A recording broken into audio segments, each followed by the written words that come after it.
Aristóteles decía que los humanos somos animales sociales por naturaleza. Es por eso que el día de hoy hablaremos sobre la política y organización social en la antigua Grecia. Pero antes, para poder entender toda esta estructura social, es importante saber qué era una polis.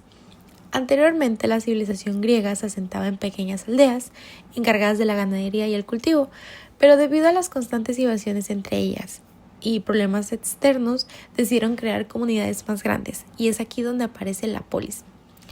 La polis era la unidad básica de organización griega. Esta era una ciudad-estado independiente con su propio gobierno, leyes, ejército, cultos religiosos e incluso territorio. No era solo una ciudad física, era toda una comunidad política y cultural. Dentro de las polis griegas más importantes destaca Atenas y Esparta, no solo por su civilización, sino más bien por todo el gran territorio que lograron abarcar. Estas polis tenían una arquitectura que reflejaba la vida política y religiosa y se conformaban principalmente por la Acrópolis, la cual se encontraba en una zona elevada ya que era sagrada y tenía templos dedicados a la divinidad protectora en general de la ciudad. Encontramos la Agora, que es la plaza pública central, era lugar de reunión, comercio e incluso debate político. También muchas de estas polis contaban con murallas, ya que se encontraban amuralladas para poder protegerse. También, como mencioné anteriormente, se encontraban múltiples templos, los cuales eran símbolos de identidad y orgullo. Y por último, también contaba con teatros y gimnasios. Estos eran espacios para la vida cultural, competiciones físicas y educación. Estas polis tenían diferentes formas de gobierno, siendo 6 y clasificándose en 2 rubros distintos. Primero las formas rectas y las no rectas. Dentro de las formas rectas que buscaban el bien común, encontramos la monarquía, la cual es un gobierno de un solo gobernante, en este caso el rey. Se consideraba recta si el rey actuaba con justicia y por el bien del pueblo. También encontramos la aristocracia, la cual es un gobierno de los mejores, es decir, nobles preparados moralmente e intelectualmente. En esta se buscaba gobernar para el beneficio general. Y por último encontramos la politeía, la cual era un gobierno de la mayoría de los ciudadanos libres, algo parecido a una democracia limitada, equilibrada y moderada, y esta se consideraba como la forma más estable. Y por el otro lado, las formas no rectas, ya que se dice que se buscaba el propio beneficio, tenemos a la tiranía, que es cuando un rey o gobernante absoluto usurpaba el poder y gobernaba por su propio beneficio, no por el pueblo. Posteriormente encontramos la oligarquía, la cual es el gobierno de pocos, pero no los mejores, sino los que tienen más, los más ricos. Estos gobernaban para mantener sus privilegios y era completa corrupción. Y por último encontramos la democracia, la cual, esto es importante mencionar que no significa lo mismo que hoy, ya que para Aristóteles era el gobierno de la mayoría pero sin equilibrio, donde los pobres imponían sus intereses sobre los demás. Esto quiere decir que es la corrupción de la politeía. En pequeña conclusión de esta parte, las polis fue el núcleo de identidad de los griegos, ya que eran una ciudad con vida política, religiosa, económica y culturalmente independientes en cada una de ellas. Su arquitectura reflejaba su organización social y su visión del mundo. Estos griegos clasificaban los gobiernos según si servían al bien común o al interés personal. Es por esto que entran las formas rectas y no rectas. En la Grecia clásica, la sociedad tenía un papel fundamental en cómo se organizaba el territorio. La polis no solo era una ciudad, sino una comunidad política, y sus ciudadanos eran los responsables de tomar las decisiones importantes. Las tierras, los límites y la forma en que se distribuía el espacio se decidían en asambleas ordinarias mensuales, donde cualquier ciudadano podía participar. Recordemos que ciudadano se le consideraba solamente al hombre. Mujer y esclavos no se consideraban ciudadanos.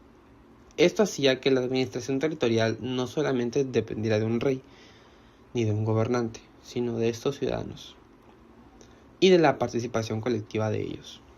Además, las reformas territoriales se hacían pensando en integrar a todos los grupos de estos ciudadanos. Se integraban en una asamblea más grande donde decidían las reformas territoriales y límites a los que llegarían en ese momento, para mantener la unidad y garantizar que la organización del territorio respondiera a las necesidades de cada comunidad. En pocas palabras, la sociedad misma, pues, administraba y regulaba su propio espacio. En cuanto a los recursos para los proyectos arquitectónicos, en la Grecia clásica, como mencionaba, era la polis quien los organizaba y financiaba. Como les platicaba, los mismos ciudadanos en estas asambleas decidían todos los recursos y qué proyectos se iban a llevar a cabo. Evidentemente, obras importantes como templos, teatros o edificios públicos que se realizaban con fondos de la ciudad ya eran dirigidos por especialistas más capacitados, como grandes arquitectos como Fidías, Ictino o Calícrates, que eran artistas muy grandes de esa época. Estas construcciones usan materiales valiosos, como lo era principalmente el mármol, lo que requería una administración muy cuidadosa y trabajadores especializados. También seguían modelos constructivos estandarizados y aplicaban técnicas avanzadas como puntos focales, correcciones ópticas, puntos de fuga y precisión, belleza y calidad. Ya tenían un estándar y una forma de cómo hacer sus proyectos. La ciudad planificaba el proyecto y administraba los recursos, supervisaba todo este proceso y así se aseguraban que las obras públicas representaran correctamente el prestigio de la polis. Un ejemplo de eso es el Partenón de Atenas, que podemos ver que pues es muy bello y para artistas de esa época pues se consideraba un proyecto con una gran precisión y de técnicas avanzadas como son sus grandes columnas. La estructura social, política y cultural. La sociedad griega se estructuraba en diferentes clases, incluyendo ciudadanos libres, extranjeros residentes y esclavos.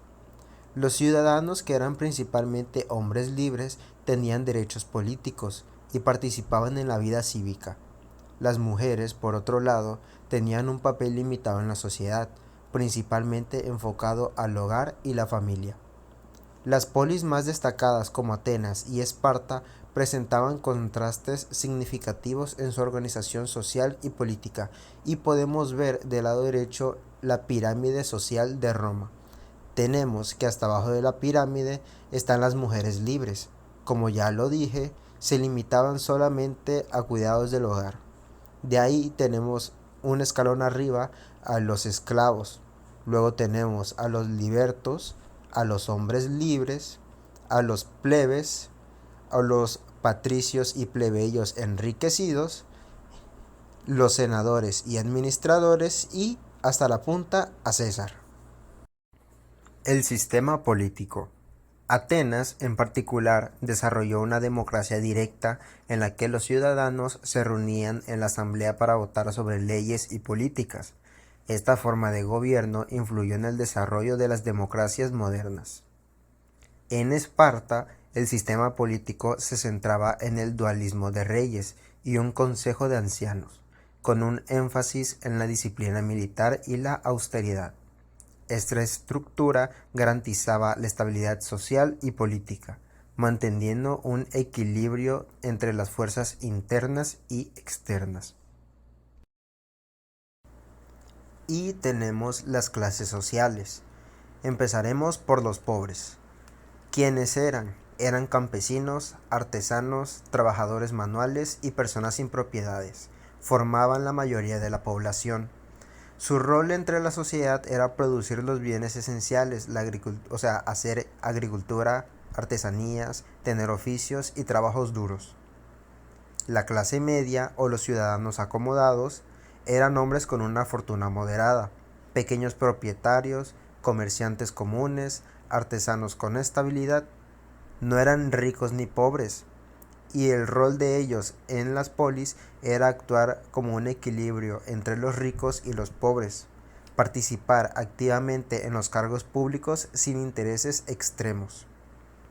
Y los ricos, los cuales eran la minoría de la sociedad, eran nobles, comerciantes exitosos o familias con gran prestigio.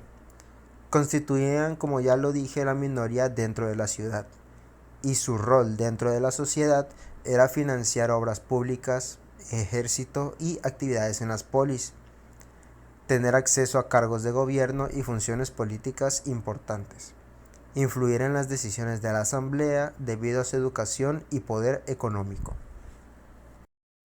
La vida cotidiana. Su vida cotidiana en la antigua Grecia está arraigada a la religión. Eran politeístas y creían en multitudes de dioses y diosas, cada uno con su propio dominio y personalidad. Por ejemplo, Zeus, el dios del rayo; Poseidón, el del mar; Hermes, el del comercio; Afrodita, del amor. Y así, también sus rituales y festividades eran una parte integral en su vida cotidiana, y los mitos y leyendas sobre los dioses que estos proporcionaban las explicaciones para los fenómenos naturales y cuestiones morales. Continuando su educación, también conocido como paideia, este era un proceso de formación del individuo para alcanzar un ideal de humanidad. Fue evolucionando a de ser un modelo nobiliario centrado en la esencia física y artística a un sistema más literario y escolarizado. ¿Qué quiere decir esto? Que pasaban de educar a atletas, guerreros, a ser eruditas. Y así, este se convirtió en el principal elemento de cohesión cultural en el mundo helenístico, dividiéndose en 3 niveles: el primario, el secundario y el superior. En el primario, los maestros eran gramatistas y los alumnos eran de una edad aproximada de 7 a 12 años y se enfocaban en la ciencia de la lectoescritura, letras, sílabas, palabras, la memorización de máximas morales y el cálculo básico. En el secundario, el maestro era gramáticos.